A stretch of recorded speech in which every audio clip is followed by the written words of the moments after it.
If you're starting a personal training business or you're early into it, you're about to make decisions that are either going to create predictable income and freedom or lock you into chaos, inconsistent cash flow, and burnout. Most trainers don't fail because they're bad coaches. They fail because they build a business with no understanding of how to niche, no ability to leverage, and no systems to tame the chaos.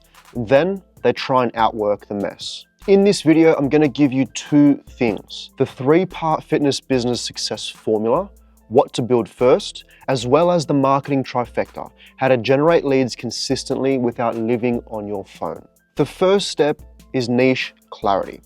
And this is where most advice in the fitness industry completely misses the mark. What I'm about to say is going to sound backwards compared to what most gurus preach online. But if you're early in your business, niching down too soon is actually a mistake. And here's why. When you narrow your focus before you've built real experience, you limit your growth instead of accelerating it. You cut yourself off from learning opportunities, exposure to different types of clients, real-world problem solving, and the volume of transformations that sharpen your skill set. And let's be honest, early on, no one knows who you are yet. So positioning yourself as a specialist in a niche you haven't fully lived in isn't confidence, it's fiction.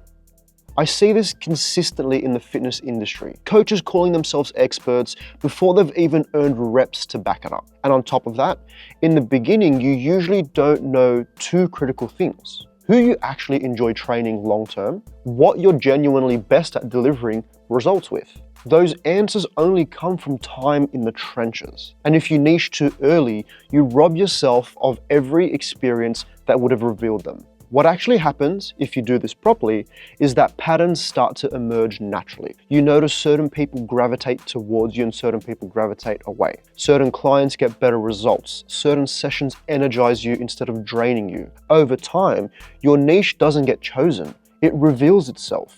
So here's my rule of thumb. If you're within the first 2 to 3 years or earning under $100,000 per year from your fitness services, do not niche. It's too early. Your job at this stage is to do a few things: expand your skill set, deepen your knowledge, build social proof, collect testimonials, reviews, case studies, and develop confidence through volume. All of that becomes the foundation for a strong niche later on. Now, once your business and yourself start to mature, the advice actually flips. Around that $100,000 per year mark, doing everything for everyone becomes a liability. And yes, it sounds contradictory, but this is the part that most coaches miss. Different stages of your business require different strategies. What got you here will not get you where you're trying to go next. If you're at this stage and you're still trying to serve everyone, men, women, beginners, athletes, fat loss, muscle gain, you're not building a scalable business anymore. You're building a fragile one. And it's not because you lack ability, but because generalists don't scale, specialists do. At this point, a niche isn't about turning away people. It's about becoming unmistakably relevant to the right people. So how do you identify them? Using this simple 3-part filter is going to help you out. Who do I genuinely enjoy working with? Who can afford my ongoing coaching? And who is easy for me to reach and communicate with? When those 3 answers overlap, that is your niche. But here's the catch. Without the time, experience, and exposure you built before narrowing down, you wouldn't be able to answer those questions clearly or serve that group of people effectively. And that's exactly why niching too early becomes a constraint for so many coaches. It's well-meaning advice that, when applied at the wrong time, stalls growth instead of supports it. When niche clarity is introduced at the right stage, 2 powerful things happen. Firstly, your marketing becomes simpler and more effective because you know exactly who you're speaking to, what they care about, and what problem you're solving. And 2, burnout drops because you stop forcing yourself to work with clients you don't enjoy.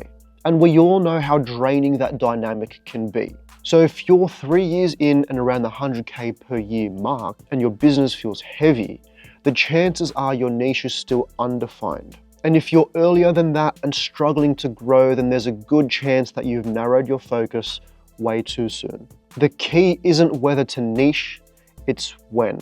Step number 2 is leverage. Here's the reality. If you're doing all the marketing, all the selling, all the admin, and all the coaching, you're not building a business, you're building a job. Leverage means you stop trying to be the system and you start building systems that support you. And in 2026, leverage doesn't start with hiring a team anymore. It starts with automation and AI.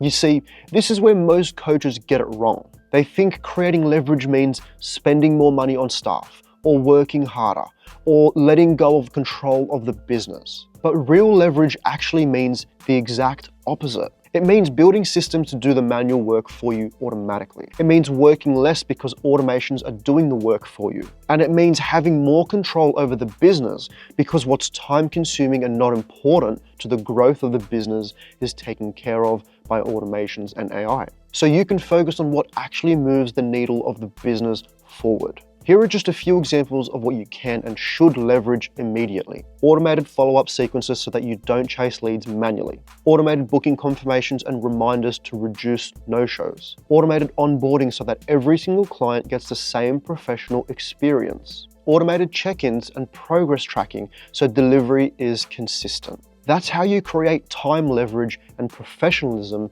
without adding more to your plate. And you might be saying, yeah, Andrew, this all sounds great, but I have no idea where to start or how to start. And that's okay because I have the answer.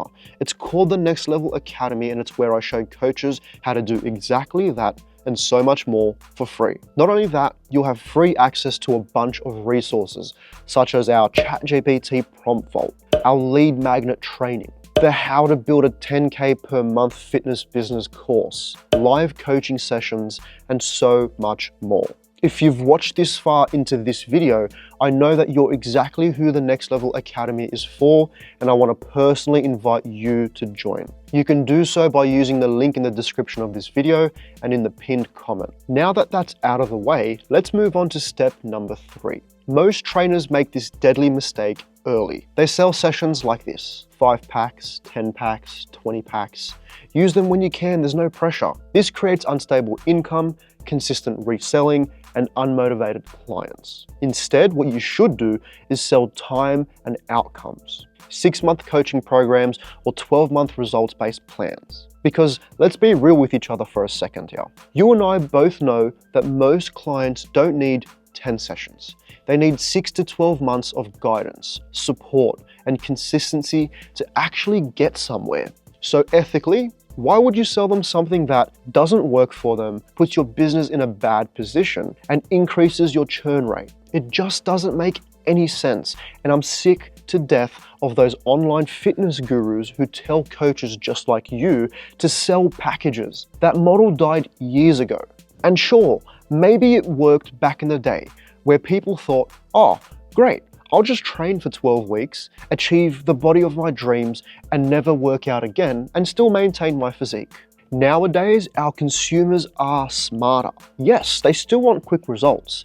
However, they know that sustainability and lifestyle habits are where the success comes from. So build a business model that reflects that. Now let's talk about the most important operational decision in your business. Do you automate payments or do you chase them manually? If you're manually collecting money, sending reminders, following up, dealing with late payments, you're building a fragile business that can break at any moment. You see, professional businesses remove humans from the payment collection process. Fixed billing cycles, direct debit or auto debits, automated receipts and failed payment recovery. And all of this isn't about being lazy. This is about removing the financial uncertainty and the emotional stress. When payments are automated, cash flow becomes predictable. Your mental load drops. You stop operating in survival mode, and you skip those awkward conversations when your clients are yet to pay you. So that right there is the business success formula.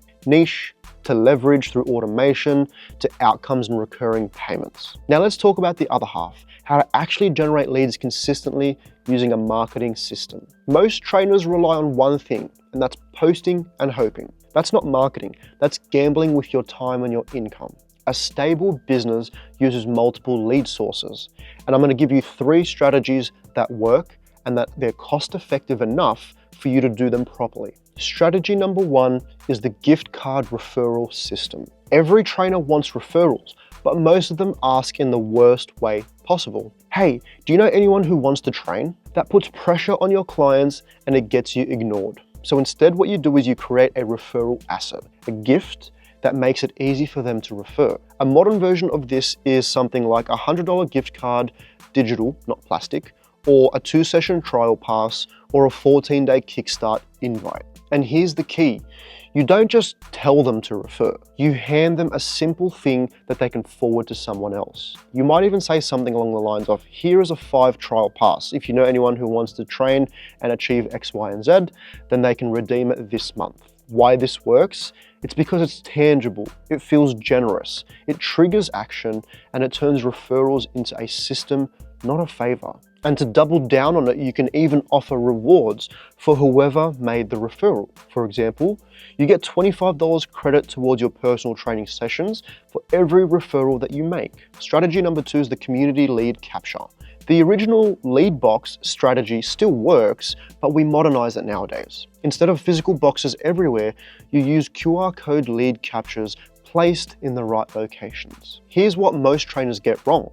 They put their marketing in healthy places only. But in actual fact, the highest converting locations are often places where people feel the pain in that specific moment. For example, cafes and coffee shops, takeaway shops, dessert spots, local shopping centers, salons and barbers, busy workplace areas. Because people in those environments are more likely to think, I need to do something about this, or I need to do something about the way I'm feeling. What you put on that QR code landing page is simple. A short opt-in, name, email, phone number. A clear offer, claim your trial, claim your assessment, claim your Kickstart program, and automate follow-ups so they don't disappear. This turns random foot traffic into a lead pipeline without you having to be there or do anything. The third strategy, and is more for those people who are ready to invest financially, is meta ads. You see, Google ads can get pretty expensive pretty fast. But Facebook and Instagram ads can still be highly effective